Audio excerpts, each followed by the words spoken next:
More fun with Joe Biden from yesterday. Whew. I know.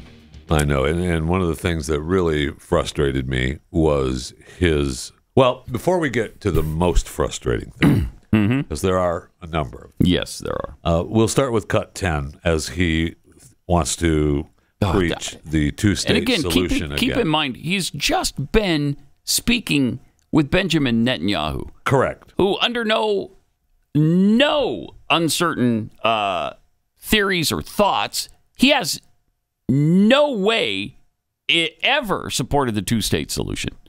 In no way does he support that. And I'm sure he probably made that clear at some point to Joe Biden. So what does Joe Biden say? He says this.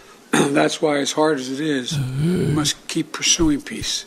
We must keep pursuing a path so that Israel and the Palestinian people can both live safely, in security, in dignity, and in peace. Oh, yeah. Okay. For me, that means a two-state solution. No. We must keep working for Israel's greater integration with its neighbors. Yeah. These attacks have only strengthened my commitment and determination and my will to get that done. I'm here to tell you the terrorists will not win. Freedom will win. Yeah. Powerful, wasn't it? Look, there might be a time to talk about the two-state solution. This is not that time. Today is not the day. Yesterday was not the day. Leave that alone for now, but no. He's got to talk two-state solution and support for Palestinians on this occasion. Right. And I will say it's despicable. It absolutely is. But he'll think, oh, I said for me. Yeah. I know. Right. I know Netanyahu doesn't want it. I get it. I said for me. Right. Okay. But then he announced something yesterday that I cannot believe how angry it made me. But really? You were angry over something Joe Biden said? I was. Interesting. I was like, what? What are we doing? It's like, anyway, his talk on aid, cut 9. This is good stuff. People of Gaza need food, water, medicine, shelter. Pause it for a second. Today, do they? Yeah, every person on earth needs all those things. Israel is blockading Gaza right now. So you're going to counteract that by providing them with all the things Israel's trying to keep out of that area? I mean, if you support Israel, support them. There's a reason they're doing this. They're trying to make things tough on Hamas. And it will be tough on Hamas because the Palestinians will demand that they stop doing what they're doing. This is the whole point of this operation. We don't ever want to be attacked like this again. This thing, percentage-wise, is something like 20 times the impact of 9/11. Well, he calls for it us. He calls it. I think Biden called it in one of the clips that we have 15 9/11s. 15, okay, 15 times. Biden called it. Yeah, I mean and it will probably turn out to be even more than that. Proportionally, this is a country of 9 million people. When you lose 1,500. That's a bigger percentage than losing 3,000 out of 300 million. Yeah. So, and that's not to diminish the impact of 9/11. We all know where Americans stand on that and how we feel about that. But this is not the time to be doing this stuff. This is not the place. It's not the time. And it's just wrong-headed policy, as always. So he fakes that he's a big supporter of Israel and everything they're doing. And on the other hand, he's stabbing them in the back. Yep. He continues. Yeah, okay. People of Gaza need food, water, medicine, shelter. Yeah. Today I asked the Israeli cabinet, who I met with for some time this morning, to agree to the delivery of life-saving humanitarian assistance to civilians in Gaza. Oh. Based on the understanding that there will be inspections, and that the aid should go to civilians, not to Hamas. No, thank you. Israel agreed the humanitarian assistance can begin to move from Egypt to Gaza. Let me be clear. If Hamas diverts or steals the assistance, they will have demonstrated once again that they have no concern for the welfare of the Palestinian people. Oh, no. And it will end. As a practical matter, it will stop the international community from being able to provide this aid. Yeah. I thought, what are you going to do about it? He said in that clip, I thought he told us how much he was giving because he just, you know what, we'll give you $100 million. $100 million $100 million in aid is going to the Palestinians right now. at this time. What are we Incredible. doing? I don't know. And I made it clear to Hamas that. What are you going to do about it when they divert those funds? They will divert those funds Absolutely. to themselves. And the effort to destroy Israel. That's what they're going to do. And everybody their knows goal. It is. Yeah. And they've stated it. They don't hedge that feeling at all. They make no bones about it. And they've never backtracked on that. Nope. So what are you going to do when all of that $100 million is diverted to their own needs? Well, he's not going to do anything about it. There's nothing you can do about it. That's why you shouldn't be giving them the aid right now. Couldn't believe. Oh, wow. Yeah, that is. Money. The Palestinians' money. That's incredible. It's just it's incredible. mind-boggling to me. And then at the end, he took no questions. And I will say, I can't tell if he knew how to get off the stage or not.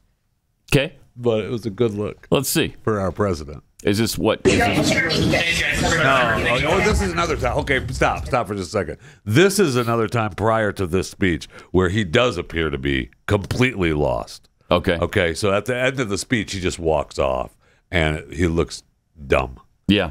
But here with Blinken and whatever group of people they're at, he is completely lost. Let's see it. You can hear that sound coming out of his voice. Well, Blinken's like right over here. Oh, yep. Look at a couple of times. I mean, Blinken is like, why didn't you keep the camera on him? Because they know. That sucks. I want to see that because Blinken reached over and grabbed him by the arm. 2 times Blinken's to like right lead over here. him out because he's lost. Watch it again. Incredible. And then watch the first time right here. Here he is, trying to get him. All right, come with me. Hey, stupid, come with me. And then they pan away. I think you can hear Blinken saying, he does. Hey, stupid. I just read his lips. Hey, stupid, come with me. I can't take it. It's mind-boggling, isn't it? It is. Wow. So we got the tired old Golda Meir story. We got the 2-state solution. We got the fact that he's lost, doesn't know where he is, where to go, what to do. Again, do we have the one where he wanders off after the speech? I don't think so. We don't have that one. I don't think so. Too bad. Wow. But there's still much more. Oh, my gosh. He also talked about getting people out. Well, he came when they landed in Germany, he went back to talk to the press on Air Force One. And he had his cute little jumpsuit shirt on. And a jumpsuit shirt? Yeah, a little... Well, I call it one of those little velour shirts, but I don't think that's what it was, actually. All right. But it was just a little zip-up shirt, know. It's fine. He's on Air Force One. There's no reason for him to look presidential. No. And he's just going back to talk to the press. During this whole time, Blinken is behind him in this little hallway doorway, and the whole time you can feel Blinken thinking, what am I doing here? What am I doing? And he's a nightmare himself. So, and he's even having a tough time. And KJP is there behind him as well. I don't know. KJP this trip looks a little haggard. So we've got 3 of the sharpest people on earth right here in this clip. Absolutely. That's exciting. All these clips That's on exciting. Air Force One. Is this these clips are Is this there. cut 19? So that you're talking you can about? just go down the list. All right, man. let's go to cut 19, and let's see what happened here. Virtually every mass shooting, every circumstance where a large number of people have been victimized. Pause it. I love that Blinken is peeking over his shoulder there in the background. The thing is, nobody can be that far from him because they know they're going to have to save him from himself at some point. He's either going to be lost or start saying something stupid or lose his train of thought, and they got to make the exit. And KJP is behind him. You can't see her. She should be behind the other shoulder. That would be fun. She is. You got Blinken on one and her in the other. Just keep an eye out. She's there. All right. She's there. Let's check it out. I spoke with her. I learned a long time ago that you all learned. Oh, yeah.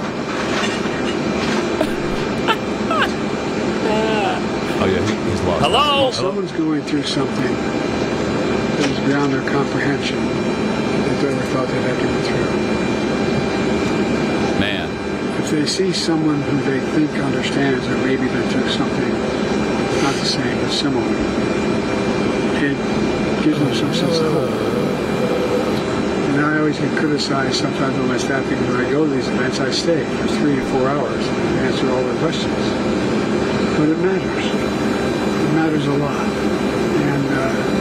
And look, I'm talking, some of you have gone through a hell of a lot more than I've gone through. Right. A lot more than other people have gone through. And you understand. Look. So it's just what are you babbling about? It's about his no idea. Grand, something that gives them some sense of hope. And that's, wow. if I can do a little bit of that, then it's worth doing. It's done for me. So, there he is, ladies and gentlemen. Leader of the free world. Leader of the free world.